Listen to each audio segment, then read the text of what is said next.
here and now, especially now we were both of us into our mid-50s, and time seemed to be whooshing past ever faster. And it had been a pretty intense start to the year, to be fair. Up until 3 weeks ago, we'd barely had time to draw breath, owing to the mother and baby placement we'd taken on back in January. And though we'd fallen in love with little Seth and Tommy and, indeed, their mummy, Jenna, it had been the kind of placement that couldn't help but take a huge physical toll on us, as well as the emotional one, as life with tiny people in the house can't help but do.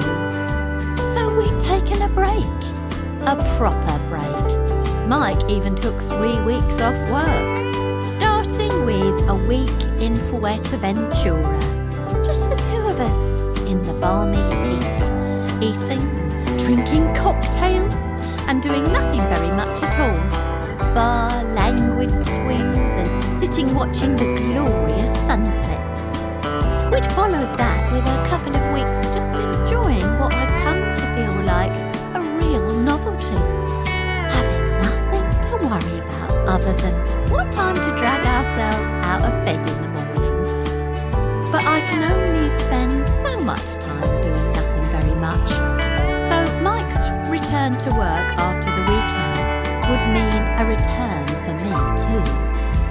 I'd already told Christine Bolton, my supervising social worker, to make a note that I was going into full-on spring clean mode and would be ready to return to the fostering coalface at the beginning of June.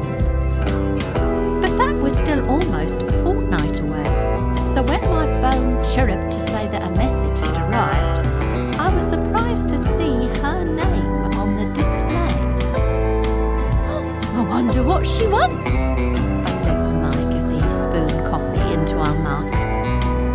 So, look at the message, he answered. That's like going at the front door and saying, I wonder who it is. Oh, be quiet, I huffed at him, squinting to see what it said, which was, I know you're still on leave, but can you call me?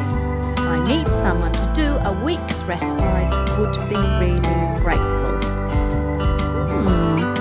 Do I want to do a week's respite? I asked Mike. He shrugged. Up to you, love. I'm back at work Monday, so if you think you're ready for another one, go for it. It'll give you something to do while Tyler's away, won't it? Like I didn't already have enough to do with a Christmas wedding to plan. But he was right. Tyler, our son, whom we'd fostered since he was 11, had just taken himself off for 10 days with his girlfriend Naomi. A road trip to York to use up some of the annual leave they both amassed at work and, in part, so they could spend a few days in the city where, come September, she'd be starting at university. About which I was obviously fretting. What would happen come September, when that day came around and they'd be separated by some 100-odd miles? Because if I knew one thing, it was that the relationship was getting serious. So it would be a difficult wrench for them both. But there was nothing I could do. They would have to work that out for themselves. And Mike was right. A respite placement would be a welcome distraction from worrying about things I had no control over. You're right, I agreed as I scrolled through to Christine's number. It would also be a good way to break me back in, and possibly an even better way of ensuring I didn't go too mad on the wedding preparation front. I wasn't perfect by any means, but one thing I did pride myself on was self-knowledge. I knew what I was like, which when it came to planning exciting family events was like a bull at a gate. I should heed Mike's advice and rein myself